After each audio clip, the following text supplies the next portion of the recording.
Bienvenidos a una nueva clase de Proverbios, los grandes temas de Proverbios. A poder nosotros revisar cómo el libro de Proverbios desarrolla temas cruciales, centrales, a la luz de la sabiduría necesaria para poder practicar estos principios, estos dichos de conocimiento, de práctica de la vida. Y en el día de hoy vamos a hablar específicamente del tema de la ira o el enojo. Por eso, apaciguando nuestros enojos con sabiduría. Hay un autor, un pastor escocés del siglo XIX, William Arnott, que escribió en Lecciones de los Proverbios lo siguiente: si un vicio es reprendido con frecuencia en la palabra de Dios, puedes estar seguro de que brota prolíficamente en la vida del hombre. O sea, si Dios habla mucho de eso, es porque brota mucho en el corazón. Y sigue diciendo, en este libro de principios morales, de Proverbios, la ira es un tema recurrente. La repetición no es en vano. Si el mal no abundara en la tierra, la reprensión no vendría del cielo tan a menudo. Hay mucha ira brotando en secreto en los corazones humanos, y sus arrebatos amargan grandemente las relaciones de la vida. Perturba el espíritu en el que habita y hiere en su salida a todo el que se encuentra a su alcance. Es algo excesivamente malo y amargo. Hemos estado viendo durante todo el curso los grandes contrastes que hay entre la sabiduría y la necedad, entre el hombre sabio y el hombre necio o insensato. Y entre esos muchos contrastes está el tema del enojo o de la ira. Y así como el hablar, de lo que se trató en la última ocasión, denuncia o manifiesta, revela lo que hay en nuestros corazones, también la presencia o ausencia del dominio propio con respecto al manejo de nuestros temperamentos también revela mucho de lo que somos. Sabemos por las Escrituras que la ira no es necesariamente pecaminosa. ¿Qué versículos le viene a la mente para demostrar eso? ¿Quién levantando la mano para yo ver allá? Efesios 4:26. Airaos, pero no pequéis, no se ponga el sol sobre vuestro enojo. La ira de Dios es sin pecado. Esa es una ira sin pecado. La ira de Dios es sin pecado. No tiene ningún atisbo de maldad. Cuando Cristo sacó a las personas del templo con su látigo, no pecó. Es una ira completamente sin pecado. Marcos 3:5 nos dice que Jesús miró con enojo a los fariseos por su hipocresía y por la dureza de sus corazones. Y las palabras de este texto de Efesios 4 nos enseñan evidentemente que es posible airarnos sin pecar. Sin embargo, un gran sin embargo, ese pasaje también nos enseña que cuando nos airamos, hay mucha probabilidad de que Satanás intente usar la ocasión para incitarnos a pecar. Por eso ahí mismo después dice, ni deis oportunidad al diablo. Airaos, pero no pequéis, no se ponga el sol sobre vuestro enojo, ni deis oportunidad al diablo. Porque es muy fácil darle oportunidad en esa circunstancia. Y en el caso del libro de Proverbios, el tema de la ira siempre es tratado en sentido negativo. O sea, no está contemplando lo que Pablo menciona en Efesios 4. La ira no es necesariamente pecaminosa, pero resulta muy difícil airarnos sin pecar. Era Aristóteles que decía, es fácil uno volar de pasión. Cualquiera puede hacerlo. Pero enojarse con la persona correcta en el momento correcto, con el propósito correcto y de la manera correcta, no es fácil. Y no todo el mundo puede hacerlo. Y eso es cierto. Por lo tanto, vamos a considerar de lo mucho que tiene Proverbios que decirnos acerca de este tema. Y lo primero que quiero que veamos es la ira en acción, o cómo describe Proverbios el funcionamiento de la ira. El carácter del iracundo, pongo yo entre paréntesis. La ira en acción, el carácter del iracundo. Y el primer versículo es Proverbios 12:16, que dice: el enojo del necio se conoce al instante, mas el prudente oculta la deshonra. El enojo del necio se conoce al instante, mas el prudente oculta la deshonra. Al punto da a conocer su ira, como dice otra versión. No tarda en dar a conocer su indignación. Él se siente obligado, él tiene un compromiso tan grande que tiene que enojarse. Eso es lo que está enseñando el texto. Es un cuadro gráfico de una persona que actúa sin pensar. Él actúa tan rápidamente que no piensa, no le da tiempo a pensar. Él simplemente tiene que decir lo que está pensando.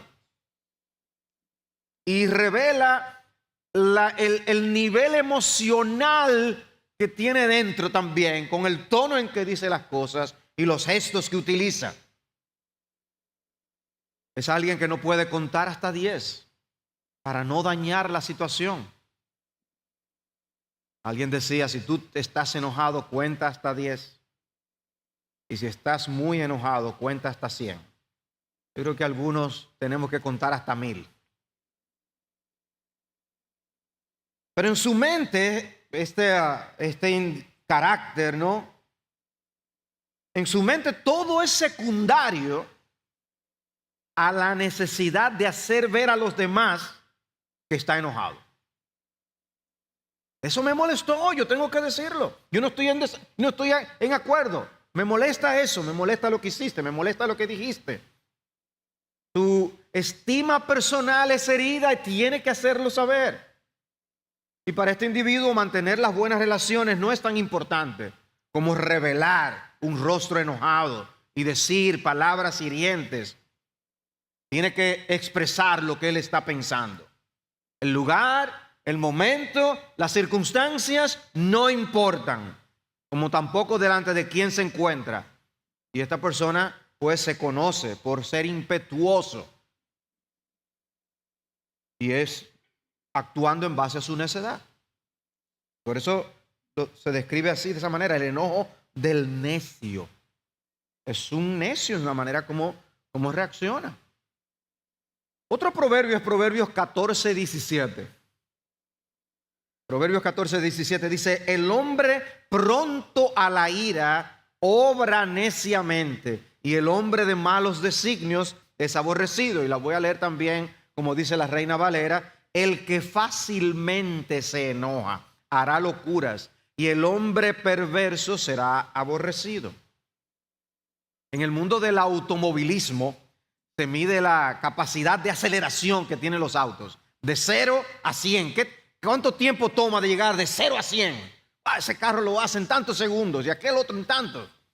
Bueno, si se mide también la aceleración del hombre iracundo, es cuánto dura él para llegar de 0 a 200. Se enoja rápidamente, el hombre pronto a la ira. Esa es la idea de este versículo. Él no necesita mucho tiempo para volar de ira. No tiene tiempo para reflexionar. Sus emociones trabajan tan rápidamente que su mente, su voluntad se quedan atrás. Él no está pensando en lo que él está haciendo. Él no se dice a sí mismo: tengo que refrenarme. No. Él ventila lo que está sintiendo y luego piensa.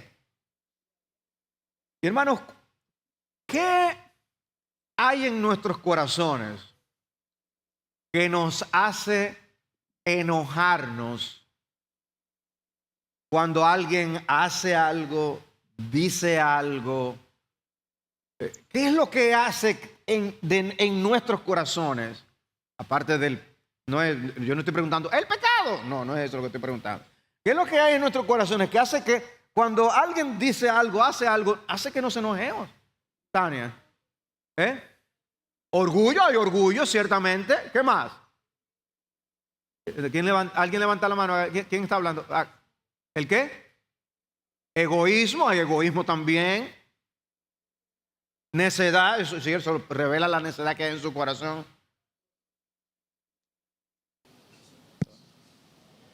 ¿Colin? ¿El qué?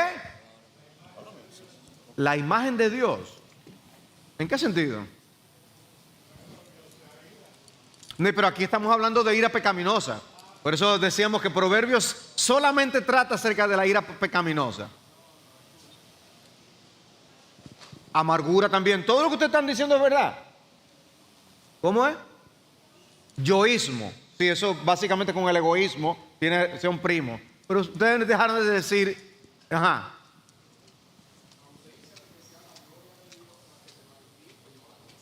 Ajá, no la nuestra, el buscar la gloria de Dios.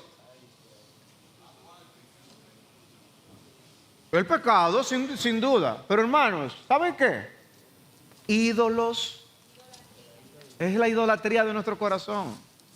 Nosotros idolatramos algo y cuando alguien le pone la mano a ese ídolo, reaccionamos porque osó tocar el ídolo. Puede ser mi tiempo, mi dinero, mi tranquilidad, mi forma de ver las cosas. Tenemos ídolos. Y cuando alguien toca uno de esos ídolos, entonces a veces uno se enoja y no ve, uno solamente ve la circunstancia externa. Quizás tu hijo hizo algo, tu niño hizo algo que hizo que tú te despertaras y tú le habías dicho, mira, me voy a dormir, yo quiero que ustedes estén tranquilos. Y tú reaccionas. Tu reacción puede ser por la desobediencia. Mira, tú hiciste esto y tú desobedeciste y eso tiene una manera de tratarse. Pero tu reacción puede ser porque tocó tu ídolo que tú estabas descansando. Y ese momento es sagrado. Y uno puede entender que es importante que tú descanses. Pero ten cuidado si es porque tú estás idolatrando el momento. Y tu reacción, por lo tanto, es a un nivel que tú dices, pero es que no se compagina en la forma como tú reaccionaste con lo que ocurrió, ¿no? O sea, es como, mira, no hay sangre en el piso, no fue que alguien mató a otro, no fue que simplemente que hubo un ruido que ocurrió y tú te despertaste, al amor se le cayó algo, quién sabe. Pero si nos tocan los ídolos, entonces respondemos. Entonces lanzamos palabras hirientes, penetrantes, quizás hasta indirectas. No, porque tú y tiramos una palabrita ahí, enojados. No tiene que ser una explosión de ira, pero hay ira en la forma como tú estás usando calculadamente esas palabras para herir al otro. Porque no nos engañemos, hablar de la ira no es solamente hablar de explosiones de ira. Y la explosión de ira es mala, pero no es el único tipo de ira que hay.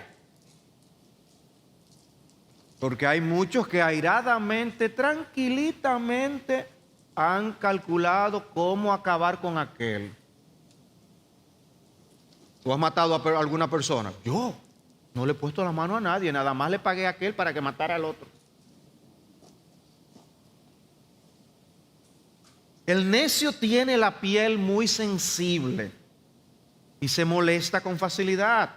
Y ante la menor crítica se aira desmedidamente. Es que no me entienden. Y lleva a cabo acciones mucho peores que lo que se cometió contra él. ¿Y cuál es entonces la razón impulsora de tantos crímenes? ¿Qué ocurren tantos crímenes? que en un momento de frenesí el hombre llega a un vertiginoso veredicto de que la otra persona merece la pena de muerte.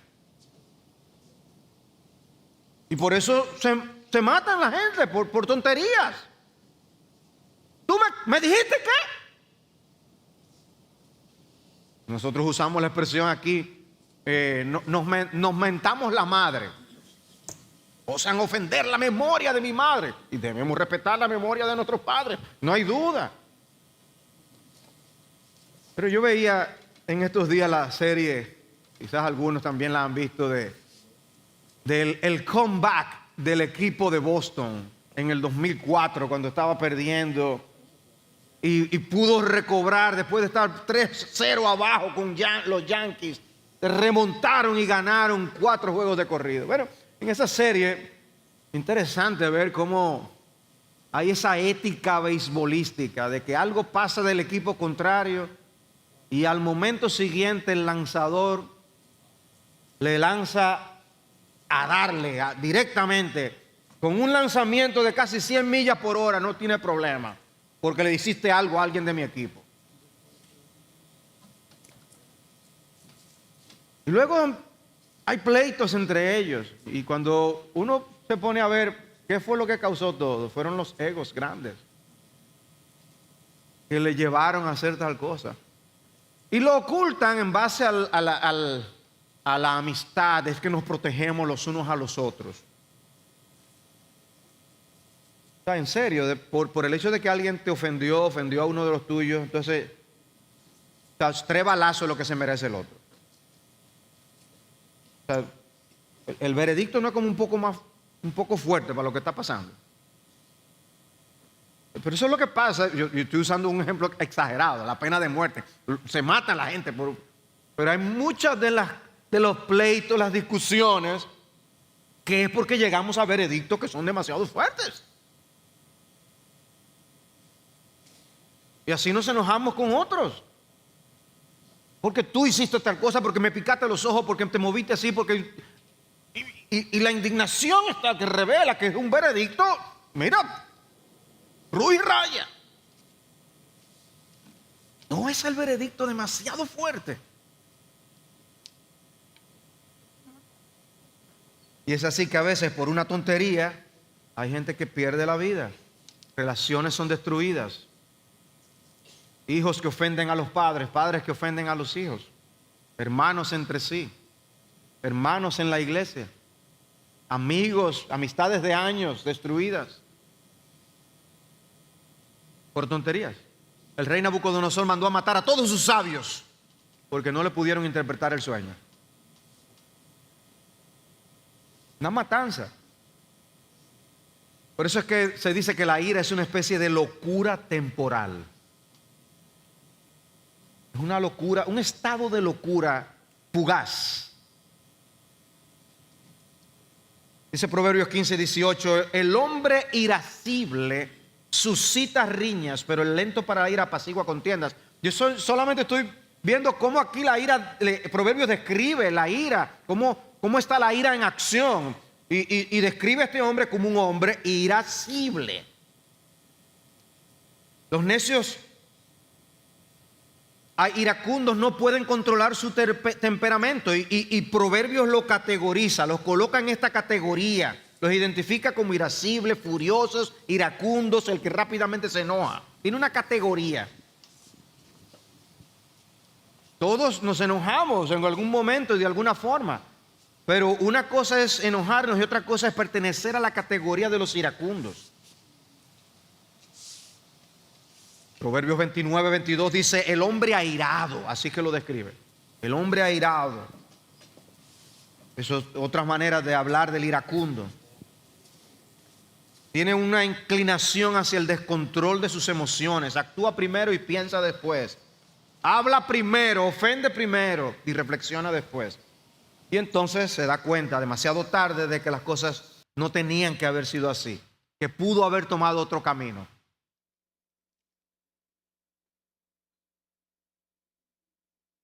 Ustedes han visto los hazers. Son una maravilla, ¿no? De la naturaleza, pero Después que esa agua sale, no vuelve a entrar.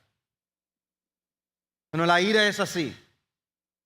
Después que el daño está hecho, muchas marcas permanecen y no se recoge la ira que se vertió.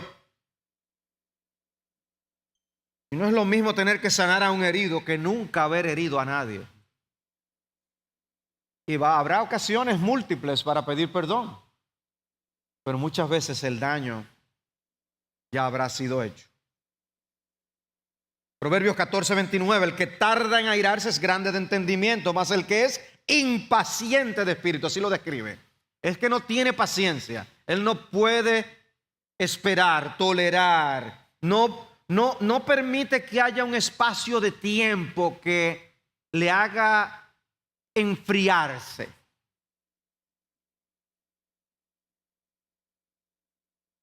Pero también Proverbios contempla la magnitud de nuestros enojos. No solo la rapidez con que nos podemos enojar, sino también la magnitud del enojo. Dice Proverbios 19:19, el hombre de gran ira llevará el castigo. A veces el problema no es simplemente que se aira, es la magnitud de la ira.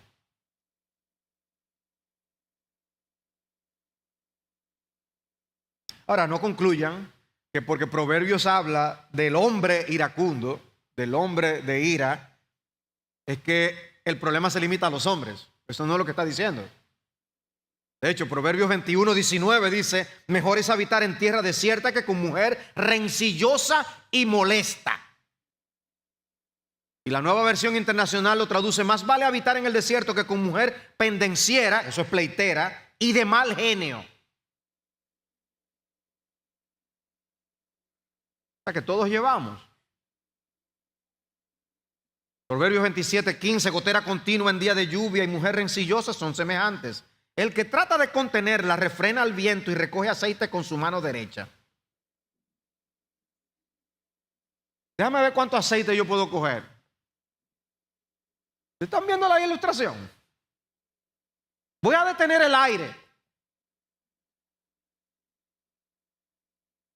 Dice, hacer eso y contener a esta mujer pleitona es lo mismo.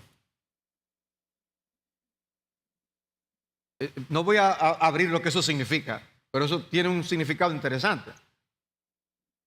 Que nosotros no, a veces, perder el tiempo. Hay cosas que hay que dejar pasar. Deja que se enfríe y después tú tratas el asunto. Porque no vale la pena. Eso es lo que está diciendo. Pero habiendo visto cómo es que funciona, cómo actúa la ira, pasemos en segundo lugar a ver la ira y sus consecuencias.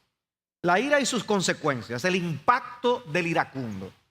El impacto del iracundo. Proverbios 15:18.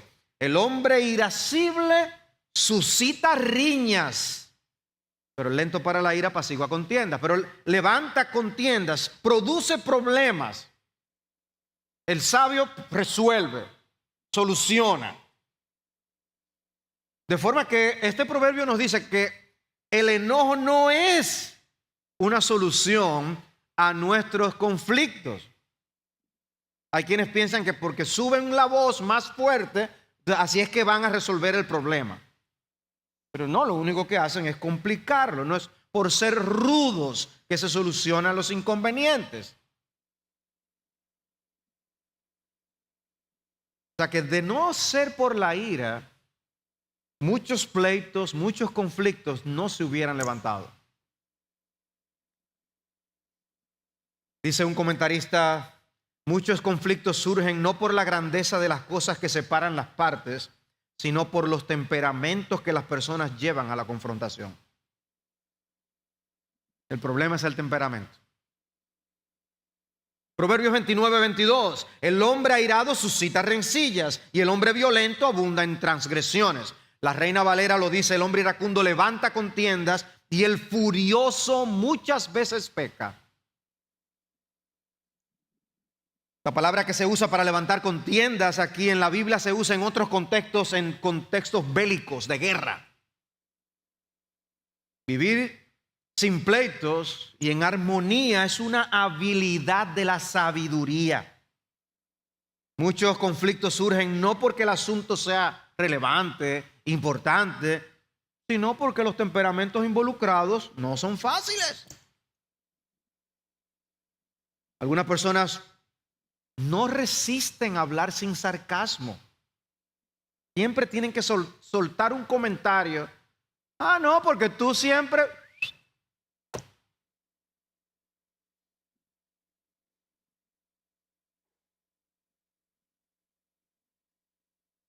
Dice Charles Bridges que estos individuos preferirían perder un amigo antes que dejar de decir su astuta estocada. Es que tienen que soltar el ácido que tienen en el corazón, aunque por eso pierdan a sus amigos. Y es interesante como dice: el furioso muchas veces peca. Una de las consecuencias es que produce pecado. Como decíamos al principio, es darle oportunidad al diablo. La puerta del pecado se abre más fácilmente ante el furioso. De manera que tenemos que orar al Dios del cielo que nos ayude a no caer nunca en la categoría del iracundo. Porque una cosa es caer en el pecado de la ira, que caracterizarnos por ser iracundos. ¿Estás luchando? Pues ora a Dios que no caigas en venir a ser parte de esta categoría. Proverbios 26, 21, como carbón para las brasas y leña para el fuego, así es el hombre rencilloso para encender contiendas. Es interesante ver las redes llenas de pleitos y problemas y la gente ventilando lo que siente.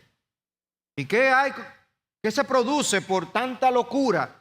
Castigos, consecuencias desastrosas. Proverbios 19, 19, el hombre de gran ira llevará el castigo. Y entonces dice, porque si tú lo rescatas, tendrás que hacerlo de nuevo. La traducción de Jay Adams, el consejero, es la siguiente: uno que tiene grande furia pagará la multa. Si lo libras, tendrás que hacerlo otra vez. Y la idea detrás de esa traducción es que la persona iracunda va a terminar siendo apresada. Y su carácter le llevará a meterse en problemas una y otra vez. Como si esta persona casi no tuviera esperanza. Cualquier ayuda a una persona así que no contemple un cambio drástico en su patrón básico de conducta va a ser en vano. Si no cambia ese carácter, va a seguir metiéndose en problemas. La ira puede destruir la vida del iracundo. Afecta a otros, pero la ira puede destruir la vida del iracundo. Un proverbio compara la ira con una inundación. A propósito de las inundaciones que han ocurrido en España y de las que pasaron aquí en los noviembres pasados. La ira es como una inundación. Causa devastaciones desastrosas. Es devastadora. Es como un tornado en su paso. Súbito, repentino, rápido. Está en calma y de repente todo es una tormenta. Todo fue tan rápido, es el testimonio de las personas que actuaron en la locura de su ira. Todo fue tan rápido, yo no estaba pensando en lo que yo estaba haciendo. Lamentándose lo que ya pasó, pero los efectos quedan. Y hermanos, la ira ha destruido vidas, matrimonios, familias, oportunidades laborales, negocios. La ira es destructora. La actuación de un día por tonterías deja marcas imborrables.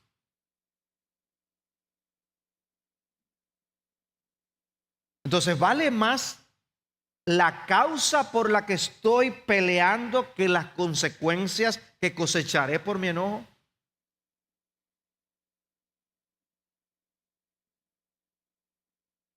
De forma que ven lo importante de meditar antes de actuar. De contar hasta 10, 100 o 1000. Piensa en Moisés. En Números 12:3, Moisés es descrito como muy manso, más que todos los hombres que había sobre la tierra. Oigan eso. Sin embargo, un acto de impaciencia le resultó costosísimo. Dice el Salmo 106:32. También le hicieron enojarse en las aguas de Meriba, y le fue mal a Moisés por culpa de ellos, puesto que fueron rebeldes contra su espíritu, y él habló precipitadamente con sus labios. Esas historias están ahí para nuestra instrucción, como dice el apóstol Pablo. Este hombre de Dios se indignó justamente contra la incredulidad y la rebeldía del pueblo de Israel. No obstante, eso no le daba licencia para responder contra el pecado con más pecado. Porque puede ser que lo que te indigne sea un pecado, pero la solución no es más pecado.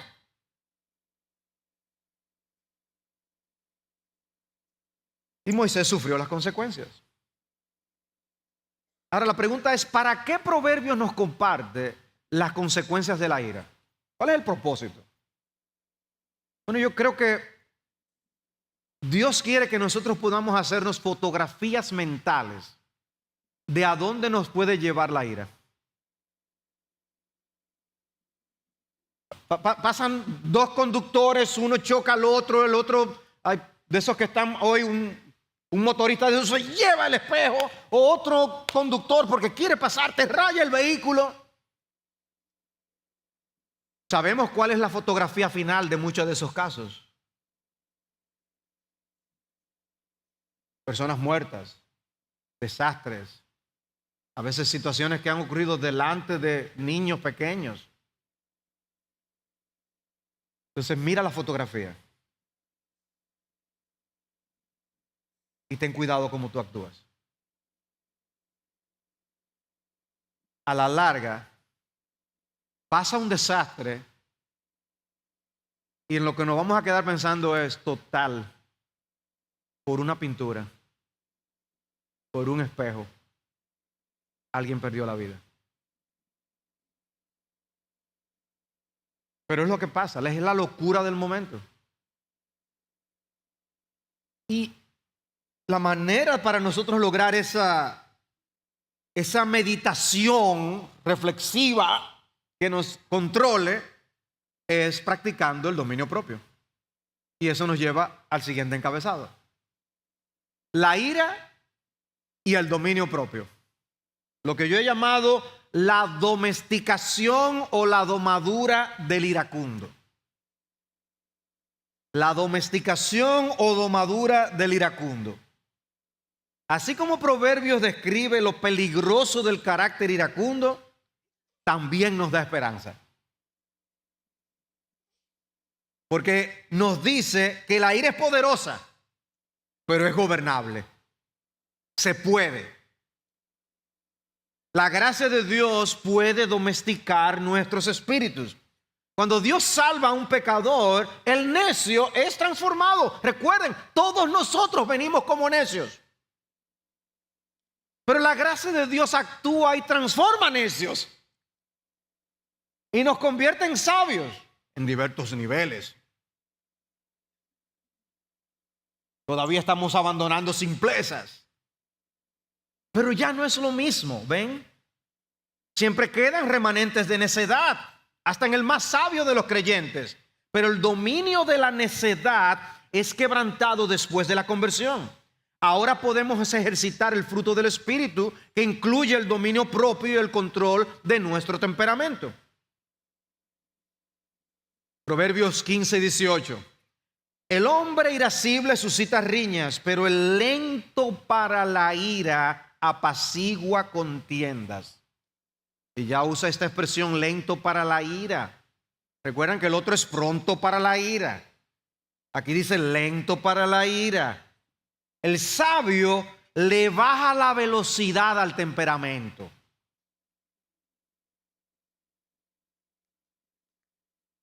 Todos hemos practicado eso, a veces sin darnos cuenta. Que no siempre, porque estamos en determinadas circunstancias o estamos delante de cierta persona, nos aguantamos. Entonces se puede. Es que a veces no queremos. Se puede. De Dios se dice muchísimo que Él es lento para la ira. Lo que tenemos que hacer es ser imitadores de nuestro Dios. Eso es el llamado de Proverbios, imita a Dios. Proverbios 14:29. El lento para la ira tiene gran prudencia, pero el que es irascible ensalza la necedad. Todos podemos enfrentar las mismas presiones, las mismas circunstancias. Sin embargo, no todos reaccionan igual. ¿Por qué? ¿Por qué algunos complican las cosas en lugar de resolverlas? Bueno, la diferencia no radica necesariamente en los elementos externos. Las circunstancias pueden ser iguales. La diferencia radica en el hombre, en los temperamentos involucrados. Ser pacientes o impacientes hace a dos hombres, dos personas enfrentar las mismas circunstancias y reaccionar de manera distinta. Una reacción enaltece la sabiduría y la otra ensalza la necedad. ¿Usted sabe lo que es eso? Ensalzar la necedad. ¡Wow! La necedad sí es buena. Eso es lo que, la manera como tú actúas, dice Proverbios, eso es lo que tú estás haciendo. Declarando, levantándole un monumento a la necedad. Proverbios 16:32.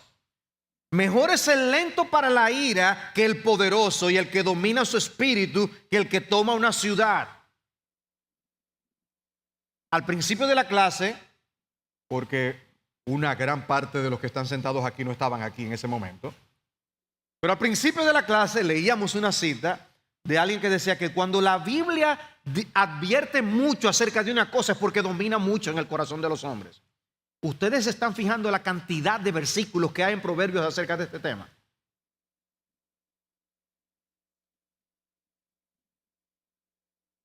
¿Quién es el hombre tardo para la ira?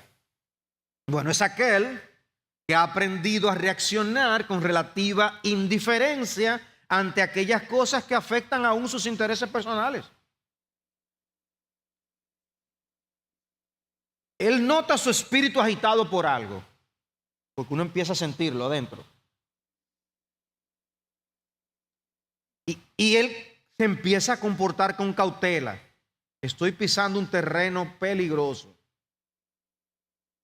Debemos aprender a detectar cómo es que nos estamos sintiendo. Y si tú notas tu espíritu agitado ante la provocación, estás en terreno resbaloso. Cuando tú estás en un terreno resbaloso, ¿qué tú haces? Correr. No, tú vas ahí con cuidado. Así es que debemos andar. Si tu espíritu se enardece, tenemos que ser capaces de poner ese enojo en control y dominio propio. Y es que ahí que entra en esa figura. Mejor es el que domina su espíritu que el que toma una ciudad. Normalmente nosotros vemos a los héroes, son aquellos que han conquistado ejércitos contrarios, ¿no? Esos son los héroes. Pero aquí Proverbios está diciendo que Dios ve las cosas con otra visión. Él dice, no, el que sabe controlar su temperamento, su espíritu, ese es mejor. Dice John Kitchen en su comentario, la sociedad en general se beneficia más de un hombre paciente que de una manera consistente es lento ante la provocación, que de un gran héroe militar que en un instante logra una gran victoria. De la sociedad se beneficia más de alguien que controle su temperamento. Hay guerreros cuyas victorias no aparecen en los anales de la historia. De Alejandro Magno y Napoleón todos saben. Pero ¿y qué de los que se enfrentan a los deseos carnales que batallan contra el alma? Bueno, no están en los libros de historia, pero están en los libros de Dios. Mejor es el que tiene victoria contra el pecado de la impaciencia y la irritabilidad que el conquistador de pueblos y naciones. Hermanos, el sistema de valores de Dios es distinto al de los hombres. Ser fuerte es bueno, pero ser lento para la ira es mejor aún. enseñoréate de tu espíritu. Toma control. Sé domesticable. Alguien lo expresa muy bien cuando dice que el tomar una ciudad es juego de niños comparado con esta lucha contra carne y sangre. El dominio y control de nuestras facultades emocionales es lo que nos va a permitir ser el tipo de persona que calma la situación en medio de una crisis. Controlar el temperamento y la ira es más difícil para unos que para otros, pero todos tenemos que estar en eso. Podemos estar hechos, fabricados, venir de fábrica distintos, pero todos tenemos que practicar el autocontrol. Hay otro texto que es similar, que es Proverbios 25-28. Como ciudad invadida y sin murallas es el hombre que no domina su espíritu, o como dice la Reina Valera, cuyo espíritu no tiene rienda. Si uno puede resumir en una frase la enseñanza de ese proverbio es: somos vulnerables. Somos vulnerables. Es como, por eso, una ciudad invadida sin murallas. Si no tenemos dominio propio, completamente vulnerables. En el pasado se usaban armaduras, hoy se usan chalecos antibalas. No tener dominio propio es estar completamente expuestos al peligro. El alma completamente expuesta. Dice Ralph Wardlow, un comentarista del pasado, en uno de sus comentarios de Proverbios: Satanás se aprovecha de tal carácter. Es de fácil acceso y captura, con mucha facilidad, solo tocando sus pasiones, echando una chispa al material inflamable y fiero que lleva, inflamable y fiero que lleva dentro. Puede impulsarle al pecado, convirtiéndole en un instrumento inconsciente para llevar a cabo sus propósitos malignos. El diablo te puede usar. Dice, por medio de la indulgencia de un espíritu airado, un hombre da lugar al diablo, le abre la fortaleza de su corazón. Su estado espiritual se encuentra en peligro continuo e inminente. Su alma queda expuesta a todos los ataques de cada enemigo. Está en gran riesgo de ser saqueado y despojado de todo aquello que le es muy querido a sus sentimientos y esperanzas, como una ciudad derribada y sin muros. ¿Cómo estás con el dominio propio? ¿Estás teniendo control de ti mismo? Proverbios 29:11. El necio da rienda suelta a su ira, pero el sabio la reprime. Muchos justifican sus pecados detrás del escudo de la sinceridad, porque ellos dicen las cosas como son. Expresan todo lo que sienten con la intensidad que lo sienten. Y cuando se enojan pueden rodar cabezas y reputaciones. Alteran el ambiente del hogar o el ambiente laboral, no importa. Reaccionan según el furor del momento sin importar las consecuencias. Para Freud, el psicoanalista, uno de los recursos para el manejo de la ira es su ventilación. No se me olvida ver unos videos una vez que en Japón se inventaron una especie de bolas que encajaban y se lo podían poner en la boca y gritar y nadie iba a oír nada. Después se desahogaban, siguiendo el consejo de Freud. Pero para Dios, ventilar la ira es asunto de necios. Aconsejar a las personas que ventilen el enojo es una forma de propagar el mal. La solución bíblica es el dominio propio, la templanza. Sosegar la ira. Debe haber control basado en lo que tú sabes. La mente tiene que controlar tu pasión, no al revés. Una versión habla de sosegar. Y es la misma que aparece en el Salmo 65:7, este término que aparece en este versículo, para referirse a Dios calmando un mar en tempestad. Si el mar, tu mar interior está agitado, debes sosegarlo, tranquilizarte. ¿Ves a un hombre precipitado en sus palabras? Dice Proverbios 29, más esperanza hay para el necio que para él.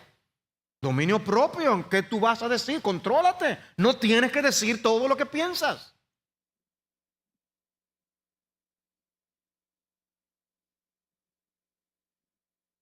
Y en cuarto lugar, la ira y la mansedumbre. La ira y la mansedumbre. El impacto del pacificador humilde. La ira y la mansedumbre. No solamente el dominio propio, también entra en juego la mansedumbre. Dice Proverbios 12:16, el necio al punto da a conocer su ira, mas el que no hace caso de la injuria es prudente. El humilde o el manso puede no hacer caso a la injuria. Por eso yo les mencionaba, ok, te ofendieron a uno de los tuyos. A mí. No es por mí, es porque se lo dijo a mi mamá. 3 balazos. De verdad, la pena de muerte es lo que va. No, hermanos, tenemos que aprender a utilizar los amortiguadores de nuestras almas. Ustedes saben que los carros tienen amortiguadores. Y así cuando uno pasa por cierto terreno medio incómodo, el carro no se mueve todo lo que se podría mover. Amortigua el impacto del hoyo, de la piedra. Bueno, nosotros tenemos que tener amortiguadores en el alma. De que cuando vengan esas ofensas, nosotros no lo tomemos tan en serio. ¿Y quién soy yo? ¿Y quién eres tú? De manera que podamos absorber golpes, humillaciones, burlas y mantener la compostura. Pastor, eso no es fácil. No, yo no estoy diciendo que es fácil. Yo estoy diciendo lo que la Biblia dice que tenemos que hacer. Y todos sabemos realmente que eso es lo que funciona. Lo que pasa es que en el momento y en el calor actuamos sin pensar. Proverbios 19:11. La discreción del hombre le hace lento para la ira y su gloria es pasar por alto una ofensa. Dice, así como decía, no, el que domina su temperamento es mejor que el que conquista una ciudad. Bueno, aquí la gloria de verdad es poder pasar por alto la ofensa. ¿Qué ayuda al hombre a tener ese dominio de su pasión? Dice el texto, la prudencia, la cordura, la discreción. Ese es el remedio que nos modera en reacción, porque nos permite actuar con mansedumbre. Tranquilo, ¿quién eres tú? Eso es lo que significa bienaventurados los mansos. Detiene el avance del furor en el corazón. Sin ese freno, la ira es tempestuosa y nos lleva a extremos. Pero es la prudencia la que nos hace preguntarnos, como el Señor le preguntó a Jonás. ¿Ustedes recuerdan cuando Jonás se enojó en Jonás capítulo 4? Cuando Dios perdonó a Nínive y Jonás se enojó, Dios le preguntó, ¿haces tú bien en enojarte tanto? La prudencia es como si nosotros mismos nos preguntáramos eso. Y de verdad, ¿tú crees que es correcto que tú te enojes tanto por eso? A veces respondemos como Jonás. Sí, claro. Es indignante. La cordura moderará nuestras reacciones. Nos contendrá de expresar un rostro de dragón con humo y fuego. Como yo he dicho en otras ocasiones. A veces ese espejito retrovisor que tenemos en el carro, no es solo para ver lo que tenemos detrás en el carro. De vez en cuando tú te sientas un poquito enardecido, ponlo para donde ti y mira cómo tú tienes la cara. y el rostro de dragón puede estar ahí. Y uno anda y se pide, ¡ay! Y no hay nadie en el carro contigo. Dice, ¡ay! ¿Qué pasó? Perdón. La ira es como un fuego. Y el fuego no es malo en sí mismo, pero si no se maneja apropiadamente puede causar daños incalculables, irreparables. Y lo mismo sucede con la ira. Dios demanda de nosotros una ira piadosa cuando corresponda, pero si no es moderada por la prudencia y la cordura, esa fuerza se nos puede escapar de nuestras manos. Somos como niños manipulando fuego. Eso no es para cosas de niños. Por eso no podemos jugar con el fuego, no podemos jugar con la ira. Es como ese bisturí que es tan fácil de que corte a alguien. Tu gloria es pasar por alto la ofensa. Cristo dijo, aprended de mí que soy manso y humilde. Necesitamos la gracia de ignorar los insultos y las críticas. Ignóralo, ignóralo. Esas ofensas forman parte de la vida. Y no basta con evitar enojarnos.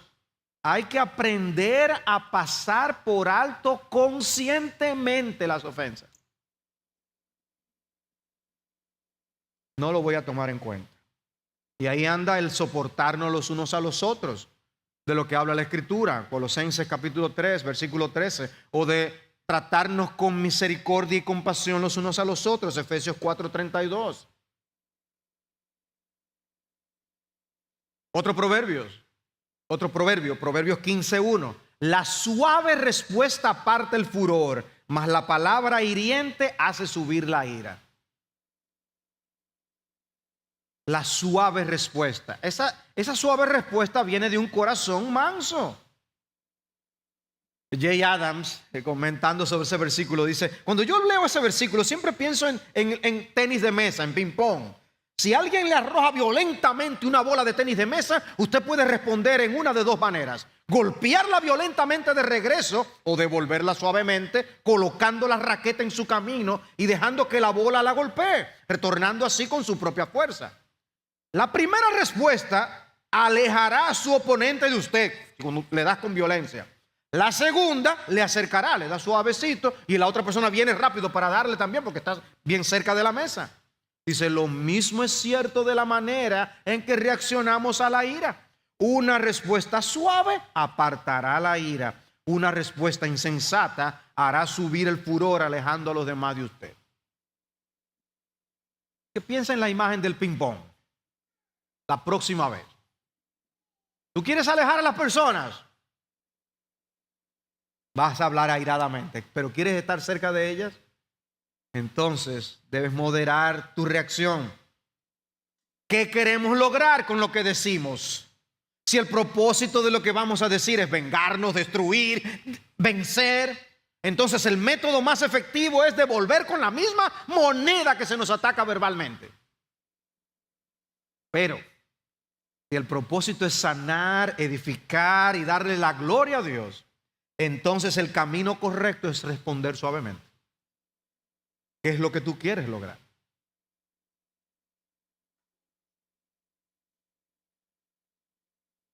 O sea, que hay que tomar una decisión. Debemos sopesar nuestras reacciones. Y tenemos en 1 Samuel 25 una ilustración viva de ese proverbio. Nos encontramos con el efecto de una palabra áspera y una palabra suave. Nabal le habla a David insensatamente y David iba a acabar con todo. Abigail luego viene y habla suavemente y modera la reacción de David. Un ejemplo bien evidente. O sea que sabemos que funciona, pero a veces no queremos utilizar el método de Dios. Queremos hacernos sentir. Proverbios 17:14. El que comienza la discordia es como quien suelta las aguas. Deja pues la contienda antes que se enrede. Esa mansedumbre se expresa en también cómo nosotros podemos evitar que un problema comience o hacer que el problema se solucione lo más rápidamente posible y bajar las aguas, o salirnos de ese problema. Nosotros tenemos el potencial, todos nosotros, de convertir algo de proporción bien pequeña y moderada en algo mayúsculo. Y la manera en que respondamos es lo que hará ese impacto. Un pequeño o inofensivo escape de una represa puede ser el causante de grandes pérdidas humanas y cuantiosos daños materiales. Y así mismo es la ira. Todo puede parecer pequeño al principio. Es un pequeño hoyo que tiene allí, pero cuando esa represa se quebranta, todo es destrucción. Ya vimos lo de las consecuencias del carácter iracundo. Y hay que tener ojos para ver las gigantescas dimensiones que pueden tener las consecuencias de cosas que al principio eran cositas pequeñas. Dice John Kitchen, lo que comienza como un comentario mordaz, pronto se convierte en una acusación incisiva. Esa acusación alimentada por el orgullo rápidamente se torna en discusión. La discusión da lugar a la ira cortante. La ira separa las relaciones personales, quebranta amistades, divide iglesias y produce hogares fríos. Y todas esas consecuencias por no actuar con mansedumbre, por no sellar la represa cuando lo que tenía era un pequeño hoyo al principio. Es más fácil resolver un problema pequeño que resolver uno que ya ha adquirido dimensiones extraordinarias. Trata de resolverlo al principio. Proverbios 23, es honra para el hombre eludir las contiendas. Es honra. Pero cualquier necio se enreda en ellas. Es fácil que cualquier necio se enrede en un problema. Lo difícil es que alguien pueda eludir esa controversia. Y es lo que necesitamos. El hombre sabio evita las discusiones triviales. Y cuando las ve, trata de resolverlas. Ahí tenemos un texto como Santiago 3, 13 al 18. No lo voy a leer completo, pero ahí Santiago se pregunta: ¿quién es sabio y entendido entre vosotros? Que muestre por su buena conducta sus obras en mansedumbre de sabiduría. Y luego presenta cómo la sabiduría de este mundo causa problemas, pleitos, estragos. Y sin embargo, la sabiduría de lo alto produce paz. Proverbios 29, 8. Los escarnecedores agitan la ciudad, pero los sabios alejan la ira. Cuando un sabio tiene controversia con un necio, este se enoja o se ríe y no hay sosiego. Alejan la ira. Pero también, además de evitar la contienda, debemos aprender que las costumbres y mañas de los iracundos se pegan. Y este es mi último proverbio, Proverbios 22, 24. No te asocies con el hombre iracundo ni andes con el hombre violento, no sea que aprendas sus maneras y tiendas lazo para tu vida. Te pega el asunto. No, pero yo no soy así. Aquí está diciendo que se pega, que tengas cuidado. Hay una influencia que ese carácter posee. No es posible vivir de cerca con una persona así sin que se reproduzcan actitudes, vocabulario, reacciones. Dice que se aprenden sus maneras. Y ya uno puede deducir el impacto que puede tener un padre, una madre que tengan ese carácter. Y se reproduce en los niños. O sea que hay una vulnerabilidad en nosotros. ¿Cuál es esa vulnerabilidad? Que esas cosas se nos pegan. Somos tan débiles que aprendemos los malos ejemplos. Y por eso la advertencia. Si no, no estuviera ahí. Bueno, mis amados hermanos, Proverbios ha hablado en abundancia de este tema. ¿A dónde debe dirigirnos esto? Bueno, a la fuente de la sabiduría, que es el Señor, para que podamos ser sabios. Lo primero es ir a Cristo, el poseedor de la sabiduría encarnada, ser salvados y rescatados por Él. Y luego que estamos en su discipulado, que somos sus discípulos, aprender de Él, que es manso y humilde de espíritu, como Él dice en Mateo 11. Imitarlo a Él, verle cómo Él reaccionaba, cómo Él vivía, cómo Él respondía. Y si Él, siendo perfecto y santo, vivía así, ¿qué nos corresponde a nosotros que hemos sido salvados por gracia? ¿Cómo debe obrar el Evangelio en nosotros? Si reconocemos que somos pecadores ante un Dios tan santo, ¿por qué tanta indignación al nivel que la expresamos cuando otros pecan contra nosotros? O sencillamente porque hacen algo que no nos gusta. No, yo creo que si nosotros con más frecuencia nos decimos el Evangelio, nos predicamos el Evangelio, entonces vamos a ver que menos razón tenemos para indignarnos como lo hacemos. Hay que ver a Cristo. Ir a Cristo y ver a Cristo, oír a Cristo, nos va a ayudar. Pero que ninguno de nosotros se mire en este espejo, considere su rostro natural y luego siga haciendo su vida. No, que podamos ser no solo oidores, sino también hacedores de la palabra. Oh Señor, ayúdanos esta semana y siempre a moderar nuestro temperamento. Por tu gracia, solo por tu gracia.